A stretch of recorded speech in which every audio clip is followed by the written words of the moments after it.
Hello, welcome back to the DM's Book Club. We are in part 2 of that engrossing 2-part look into the world of gods, specifically weird Theros-like gods. I'm Ryan, hope everybody's well. And we've got Fiona here, who's super excited to get started. I'm always super excited to get started, Ryan. How are you? How's your week been? It's been all right. Not too bad. I can't complain. How's yours? Same. It's almost the same as it was last week. So it's all going really well.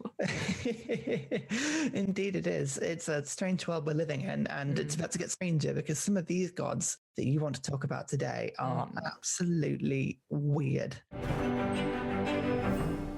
I mean, where do you even want to start? We spoke last time about the different generations of gods, and we had some of the older pre-mortal gods and some of the big, I should say as well, it would make sense to say that if you haven't listened to the first part, you might want to listen to the first part before embarking on this one. Otherwise, what I'm saying is going to make no sense because I'm giving zero recap here.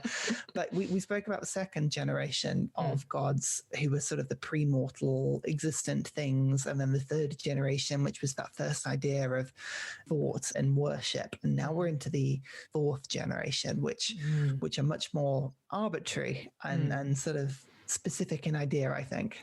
Yeah, exactly that. So yeah, as Ryan said, we've covered the second and third generations, and now we're looking at the fourth generation of gods, where there are 8 individual sort of gods who are all basically, if you like to think of it almost like a tree, you've got the sort of the Crufix and Clothius at the top, and then you've got the third generation of gods, and then what's considered their children, again in quotation marks, as the fourth one. The fourth generation sort of look back and see these previous generations as elders, but they don't necessarily adhere to their authority, as it were. Again, having that idea in your head of the Pantheon being a big dysfunctional family is a pretty good way to consider it. There's no necessarily direct lines of ascendants or descendants even. So here we have 8 different sort of deities. And as you said, Ryan, these are sort of, think about it as sort of 8 applications of sort of abstract sort of principles that are pertaining to directly mortal life rather than these big grand concepts.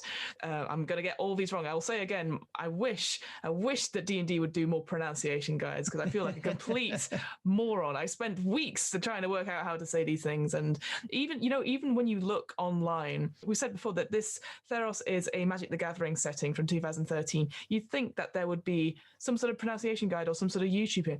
No, there's not one single guide on any of these gods. You think maybe D&D Beyond has something? No, D&D Beyond has nothing. It's just... They haven't got Matt Mercer doing it or anything. No, I think maybe it's because Matt Mercer and Marisha Ray only do the monsters, because apparently those are more likely you're going to say out loud. I don't know. I guess so, maybe. Anyway, what we have here, we've got 8 different gods. We have Athreos, who is basically, now I've forgotten the term for it now, the ferryman that sort of carries the souls across the river that entwines the world. He is described as lawful evil, so he has a certain set of code that he adheres to. Again, we've talked about before about certain aspects of the mortal life are important to people on Theros. So death is a big thing, I think more so than we would consider nowadays, because there is this sort of passage that we all know that we will eventually end up in the underworld, the plane beneath Theros, then we need to prepare for it. And so Athreos is about sort of that passage between the sort of planes, the bits in between it talks about. And when you are prepared for death, a bit like if you think of like Egyptian mythology or anything like that, you are prepared in such a way that you have what you need for the next life or for the next stage, I guess.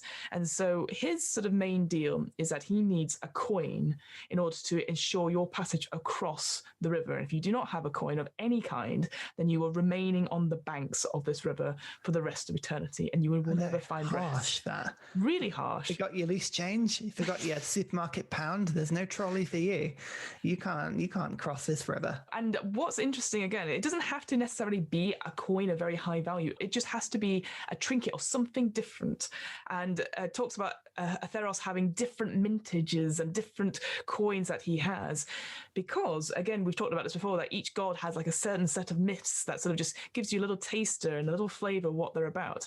There is a rumor that Atheros was the first mortal ever to die, and when he passed into the underworld, he gave to the gods, which aren't named in this myth, I will say, 5 different sort of gifts, so one for each of the 5 gods. And the gods said, well, we've got a job for you. We need you to ferry the rest of the souls out. And they cast these 5 objects, these 5 5 gifts out into the world as coins. And so what Atheros does now is trying to find and reclaim these coins so that he can have his freedom, which I just thought was such an interesting take on it, that it's not just it's a shiny good for him to have, but actually a way to get his freedom is by waiting and taking coin to see, and sort of almost like a progress in a video game, I guess, or an achievement. But again, it's such a harrowing thing to know that this person for the rest of time, for the rest of eternity, is trying to find these coins in order to get their freedom. I mean, we've all lost something behind the sofa, but this is a particularly difficult quest, because these 5 coins can be absolutely anywhere is the thing. They could not exist anymore. They could, I mean, I suspect this would be a good campaign setting if you were to sort of following that particular, could you find all 5 coins for this evil fairy king, or, the fairy guide, river guide, I should say. But yeah, it's really horrible that this guy does his job because he kind of has been forced to, rather than because he wants to. Yeah, exactly that. And the other thing just to remark upon Atheros is his look. He is sort of shrouded in a way, but he has upon his person 7 different golden masks, which, if you've listened to the last episode, are masks of people of the returned. So we talked about before about people who make it back across the river, back into the mortal realm of Theros. Their souls split from their body. So the souls go off and presumably to a different plane, a higher plane or whatever. And then what's left is these return, these empty shells of people who can't create new memories or new experiences. And only 7 people in knowing memory or known legend has Atheros sort of agreed that, yes, you can go back as a fully intact mortal, and has kept their masks as a reminder to say that you owe me, essentially. And now that obviously it's not been done for many centuries now, but he will pay any price to get those souls back, because it's one of those, again, gods love their sort of bargains and love having a long deal come to fruition. So that idea, again, another quest you could do whereby you give information to where these people, these tricksters who have managed to get back across the water for Atheros, could mean really change things. And again, there's lots of imagery in the Theros book of this hooded creature with various golden masks just placed around their body. It's just, creepy. Yeah, it is somewhere between a Grim Reaper and the journeyman, someone who's going to sort of take you into the dark. It does, this feels somewhere between, I'm thinking sort of a His Dark Materials-esque sort of river passage, but also I'm just trying, that sort of Greek across the river Styx into that sort of area. Yeah, no, it's really cool. He's really creepy. The artwork for this one is absolutely horrific. It's just really, really... Yeah.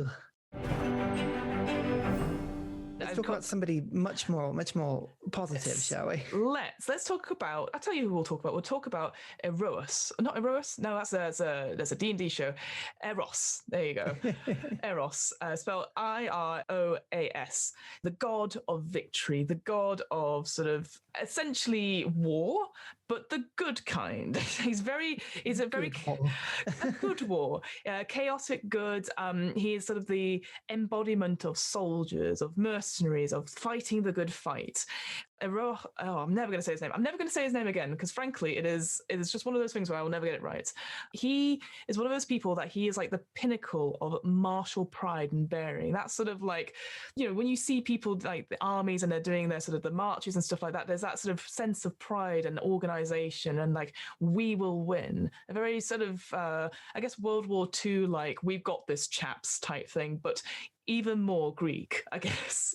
He sort of appears as a powerfully built centaur, clad in armor with a huge sort of helmet, a shield and a spear.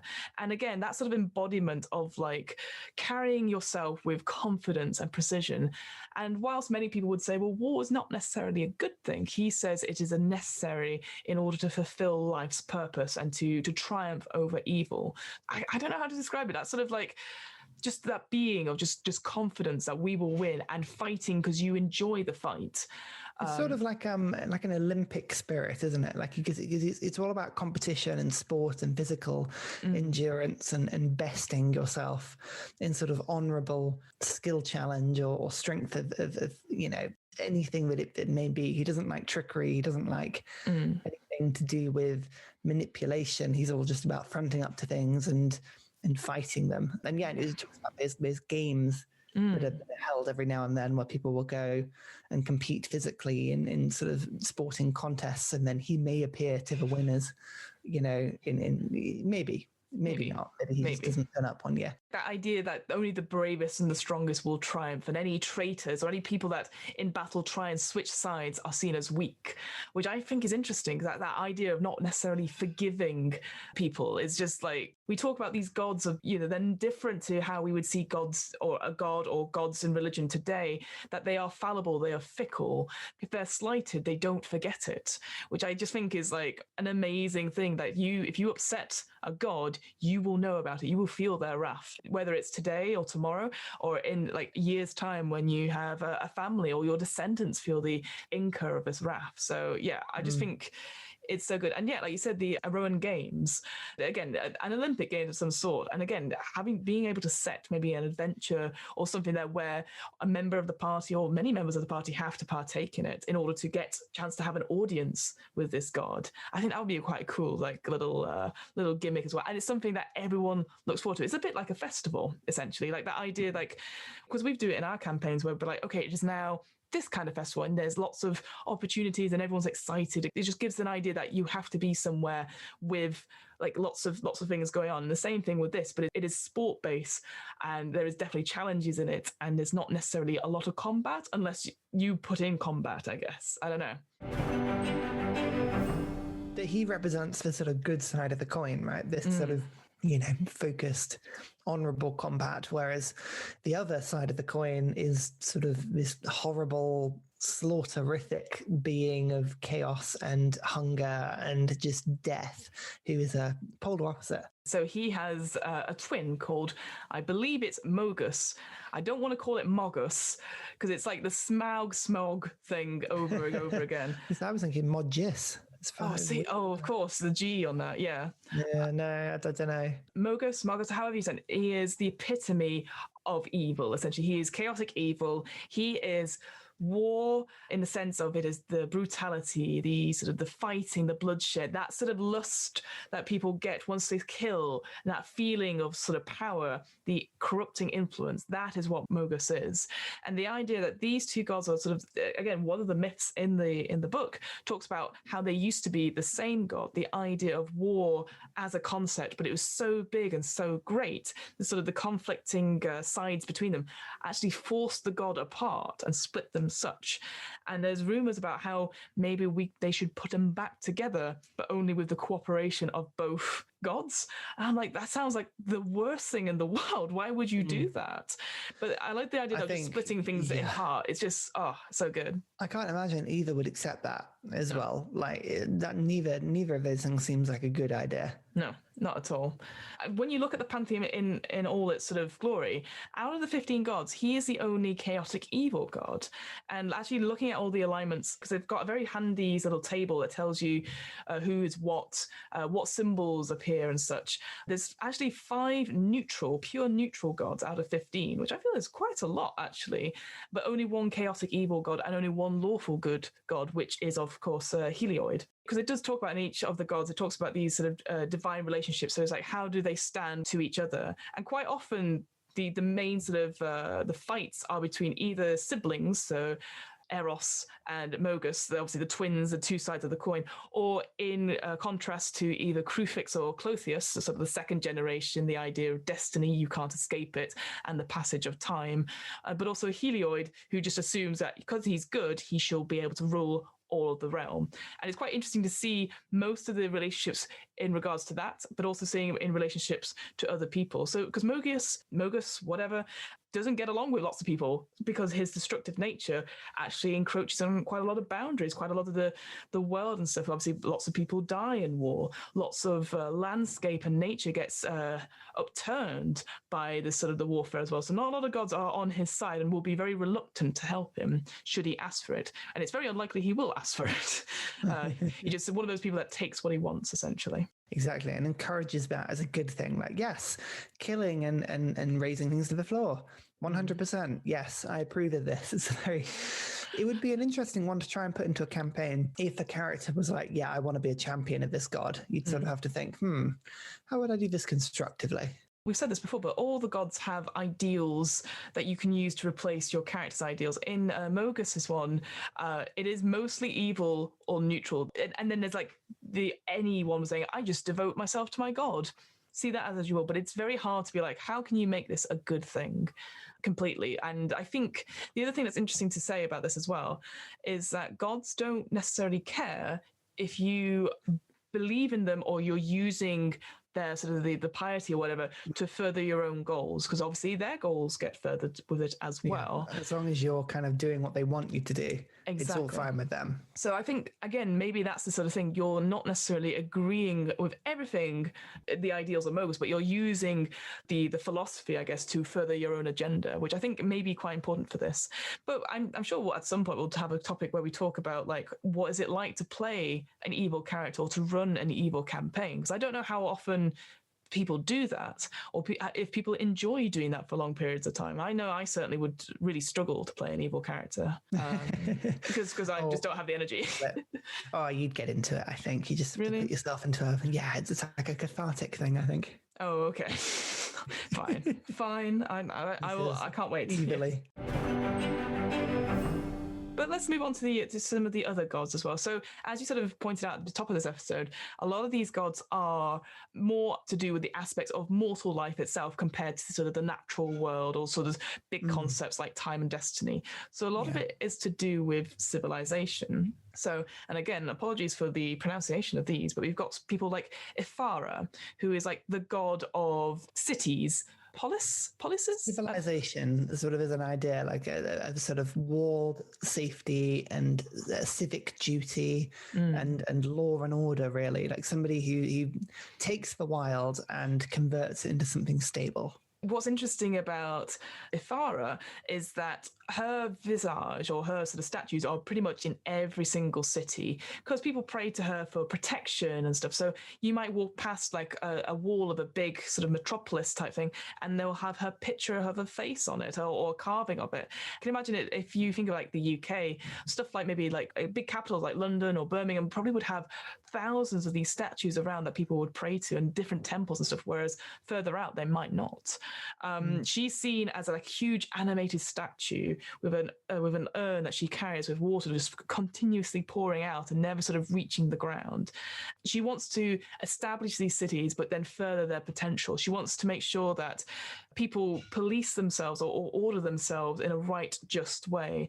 And it's about unbalancing and sort of getting rid of tyranny, not just from outside against sort of like nature sort of battering down the walls, but also from inside, those corrupting influences as well. So it's interesting to see an inward but also outward look or perspective on these people, I think. A lot of these gods do say like this is their main thing, but they also control other areas as well. So she's known for like art and architecture and stuff like that, things that are man-made, things that humans make, but don't necessarily talk about that sort of spark of inspiration that sort of comes from Theros and Keranos, who's the other god. These are sort of like you've spent some time to learn and civilize yourself and generally become better as a person rather than that sort of instinctive, creative aspect to it. She seems really cool. Like I can imagine if you're walking around a city, you'd see her face everywhere. And again, that idea that she can actually inhabit and talk to people within the cities that please her, and she's always aware of what goes on in cities. And I can see that being really cool and slightly creepy, like Big Brother-esque watching over you. Like it's very hard to. Again, we talked about it before with gods, how they aren't all knowing, but anything that's said in their temples or in certain places where they are bound to or are control over, they will hear. I think it's a lot of stuff does not get past her notice. I think a lot, you would speak beside a statue, maybe. I don't think you necessarily badmouth the gods. I think because people are aware about how powerful they are, even though they are, they're fickle and stuff. But I think it's that sort of thing where she's watching, she's everywhere. So it's very hard unless you are going outside the town to have a conversation without her knowing, I guess. I don't know. The idea of that urn being poured continuously, I find really cool. The idea that the actual stars of Nyx are just flowing onto the floor and then disappearing before it does anything. It's really cool. So Karametra is the goddess of the harvest, and in many ways, she's a bit like Nyala, who is the god of the seasons and moving through. They're very, very close. Their spheres of influence overlap quite a bit. But Karametra, she is fertility, and that every time you will always have good food. Children will be born and people will raise them properly, that sort of thing. That's what her domain is. Her look is so fascinating to me. She sort of described and sort of painted in murals and stuff as sitting on a throne that is made out of, I think it's grapevines that have come out of pots, and you can't see her eyes. Her eyes are always in shadow. And the idea that she's sort of on like a harvest throne of some sorts and waiting for people to sort of give her devotion while she will bless the land so that people will eat for the next year. Most people see her as like a god of, not maturity, maternity. The way she sort of like is a sort of motherly figure. But again, some of the myths that talk about it, like where in the sort of the outer settlements or settlements that have been long abandoned, they see shrines where there is a motherly figure, but with a skull and with a sheath as well. So it's like not all is right. I just, there's just something about her where you're like, she's described as sort of wise and even tempered.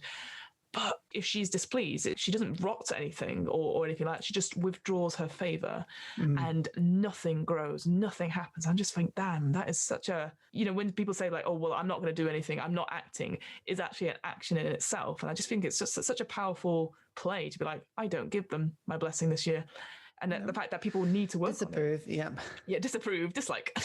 She feels like she stands aloof from the other gods. Like she doesn't engage with all the sort of politics and stuff like that, because why would she? She's just part of the natural world and stuff. And she just seems very detached. But at the same time, she's sort of sides on with Ephara and Heliod, that sort of the goodness, because obviously it's about the potential and sort of the growth of mortals. And I feel out of all of these gods, certainly in the fourth generation, she is the weakest. I don't necessarily, because I think all these gods have like, if you want to have your adventurer be one of their champions, here's what they look for.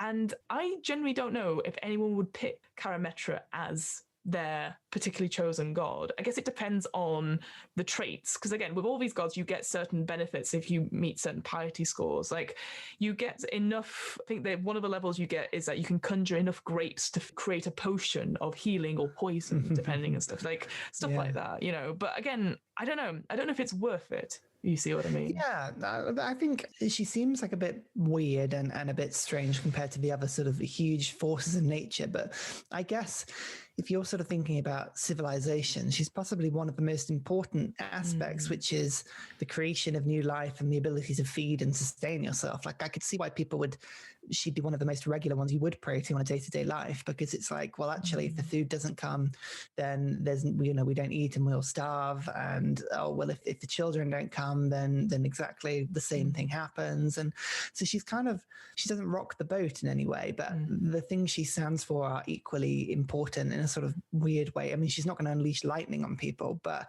True. At the same time, I can see why. I mean, if you were to worship her as a person, as like a player character, maybe you'd have a player who was more on the sort of hospitality, or just like looking after people, or maybe was like worked in taverns or entertainment, or has that need to help to civilize the world, to fight back the wild so that people can live safely. Yeah, I don't know. Like you could throw it in different directions. I totally agree with that, but it gives examples about how you might earn piety. So it talks about like you turn a wild field into a fertile cropland.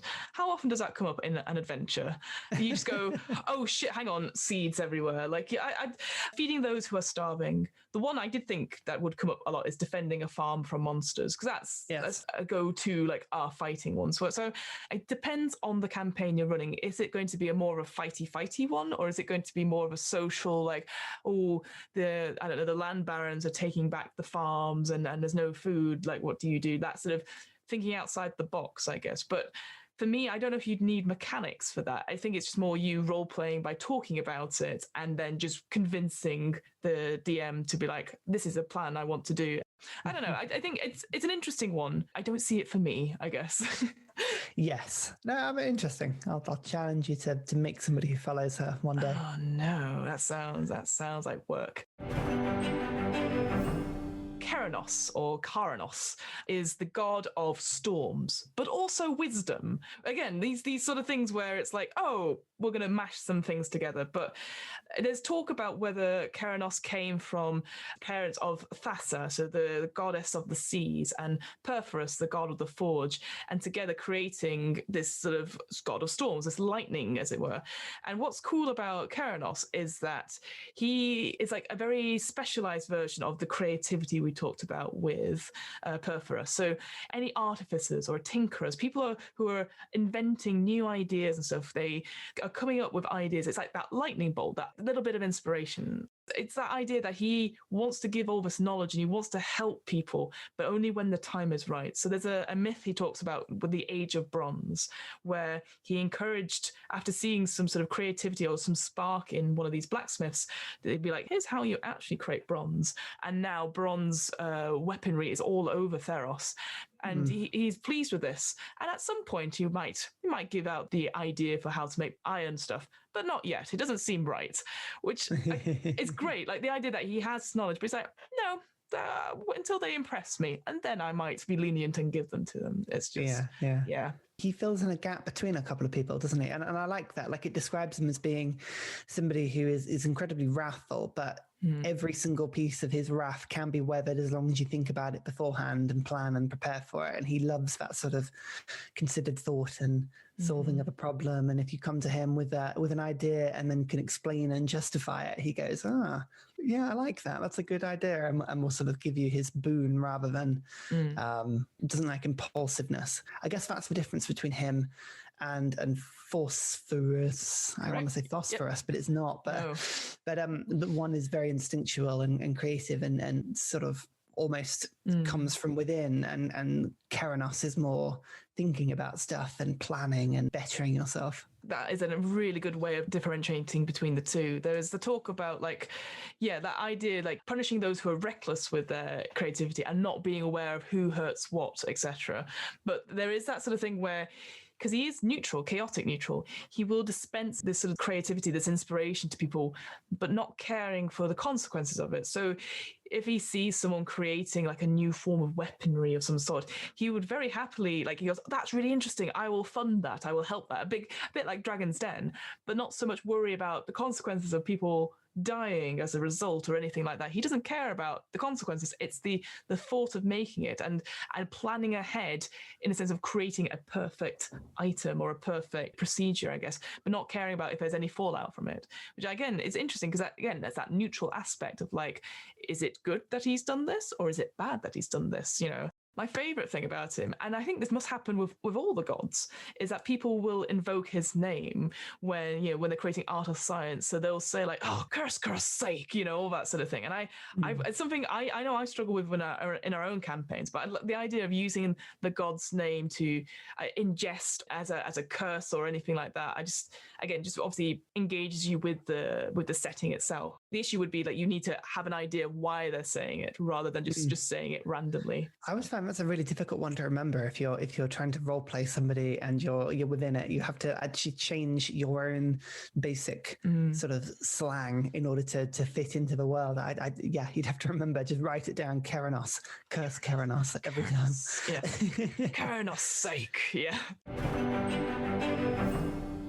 The sort of final two we'll go on to. So one of them is my favorite, and then one of them it creeps me out. So yes, I'm intrigued as to which one's which here. I know they're both they're both interesting to say the least. Is it Pharika?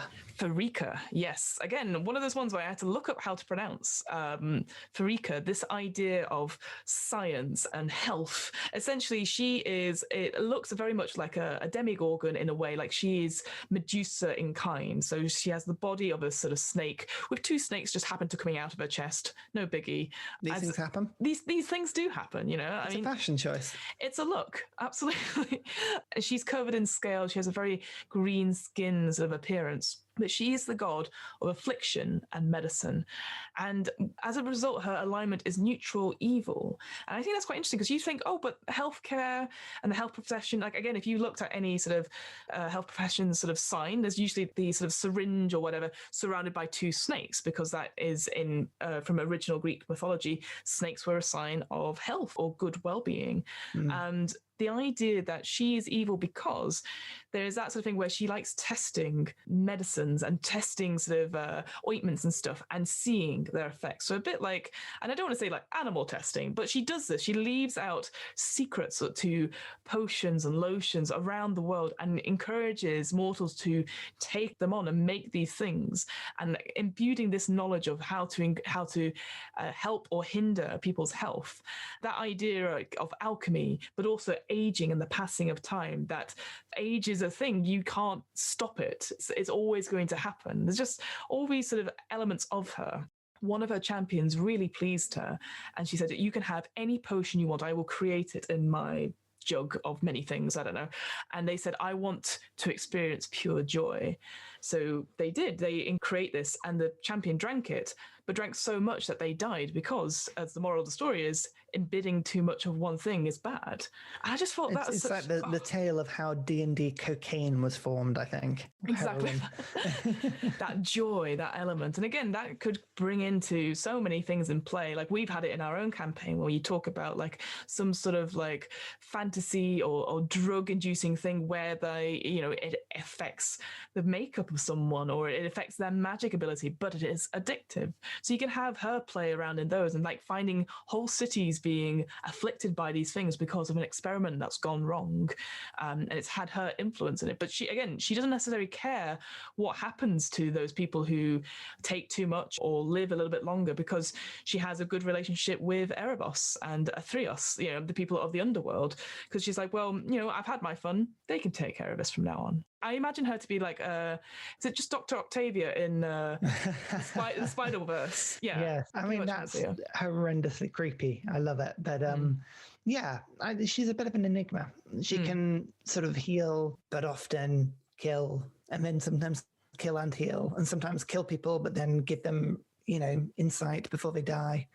Yeah, very weird. Her imagery, again, if you're into that sort of the demigorgons and Medusas and all that sort of thing, her children, again in quotation marks, similar to how Fasta's children were of Krakens, Pharika's ones are of Medusas and those sort of creatures as well. The idea that they are like scribes of knowledge, which I was like, ooh, that's pretty good. And that's not the creepy one. We have Phenax, the god of the returned and the god of deception or trickery. So we talked about this a little bit in the previous episode and a little bit just now. We have Erebus and Athreos, so the two gods that sort of look after the underworld, with Erebus being sort of the big sort of Hades-like sort of deity that looks after all the souls, and everything that dies eventually goes to him. And Athreos being sort of the river guardian, the person that carries one soul across the river that binds the world into the underworld. And the story of Phenax is interesting itself. He is the only god that used to be immortal. He wasn't brought into existence or anything like that. He was immortal. And then when he died, he wanted to escape. So the way he did it was to lose his identity within the rivers around. These rivers, very similar to the rivers in the Nine Hells. I can't remember. It's a river Styx, isn't it? Where it is, yeah. If you drink it, you lose. It's more damaging, I think, the river Styx. But in this one, you lose your memories. You lose part of yourself. So Phenax shed his identity and then hid in the cloak of Athreos. And because there was no identity, there was nothing, Athreos did not know he was there. And so they carried on, and then he escaped and became the first god to be a return, that idea of splitting the soul and body into two. And so he now wears a golden mask, very similar to the returned. And all his stuff is about tricking and deceiving gods who think they are very powerful. The one line I loved in this was that any lie is of service to Phenax. And I thought, how often do you lie every day in a campaign? It's quite a lot. So this guy is very powerful as a result. I just really like it. He loves a bit of chaos. He likes sticking the spoon in and stirring and he seems to be sort of, I mean, I can't remember, does he describe him as neutral? Yes, chaotic neutral, but he just means to kind of like undo things, which I find really, really funny. Like he hates authority. He hates other gods for just sort of messing about with him. Exactly. He doesn't like the sort of order of things. Yeah, really cool. He doesn't want to rule anything. He knows he's an outsider, and he just exists and gets the enjoyment of disrupting other plans of gods. And so as a result, very similar to Mogis, doesn't have that many friends as a result, but he doesn't care about that. the main thing I do quite like about him, he's like, he respects a well-planned and executed like heist or grift. So again, he's like the god of any sort of burglars or thieves or anything like that, and will put his blessing on them. And I just thought that's really cool, because again, you can take that either as being, oh, quite evil, like stealing from other people, or good in a way, because you could do like a Robin Hood type thing where you could just, you steal from the rich to give back to the poor in some way, but you do it like a clever heist. Like I just imagine like Hustle, the BBC drama, and just that over and over again, just in various cities around Theros. So yeah, there you go. A very whistle-stop tour of like a potted history of all 15 gods of Theros. And as you can tell, like there's a lot to them, but all of them have little ideas for little adventures and little ideas to put in your campaigns. And I think for me, I just really enjoyed reading about it and having a campaign that wasn't necessarily led by the players, but is led by these entities which aren't perfect beings. I mean, I know it's like not even an original thought, I guess, or original story, but like I don't see that a lot in D&D just now. It's just quite nice to have that now and bring that back, I guess. You could get so many different ideas from this, I think, if you were to just sort of, I like the idea of putting piety generally into a campaign. I'm just thinking about things you would employ into sort of what else you were doing. And this is a very distinct world, isn't it, with hugely orientated like a pantheon and how they all react and how they all walk around the world. But you could take little individual parts of any of this and throw it into a campaign. Like any single one of these myths would be a really cool thing to do as a one shot, or to put as like a task in your campaign. And I don't know. I think there are some really cool ideas here. Just to finish off on the piety idea, like I think what's cool about it is that, and I'm sure you've been like this as well, sometimes I generally don't know the difference between chaotic good and neutral good and all these sort of things. And I think when you're starting out, alignment is supposed to give you an idea of what your character does or what they judge to do. Is it to advance themselves selfishly, or is it to advance other people? And the alignment itself, obviously from good to evil and then lawful to chaotic, can be quite tricky. But I think with piety, it's quite nice, because then you go, okay, so you are, say if you were taking Phenax, so you are going to be chaotic neutral. And then it has this list of like things you could do to forward this agenda. So he talks about, for him, helping a fugitive escape justice, pulling off a daring robbery, that sort of things. Like the list could be endless, but giving that, here's a set idea, a set philosophy that your character has to adhere to pretty much every session.